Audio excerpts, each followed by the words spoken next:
Here is a winter storm warning for the following counties in Indiana: Fayette, Franklin, and Union, and the following counties in Ohio: Butler, Clinton, and Warren.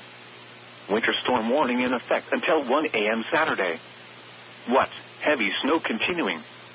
Additional snow accumulations of 2 to 4 inches. Storm total accumulation of 3 to 6 inches likely.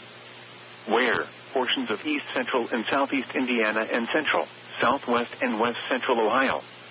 When? Until 1 a.m. Saturday.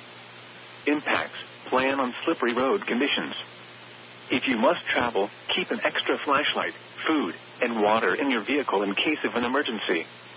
Additional information can be found at www.weather.gov/ILN, as well as on our Facebook and Twitter pages.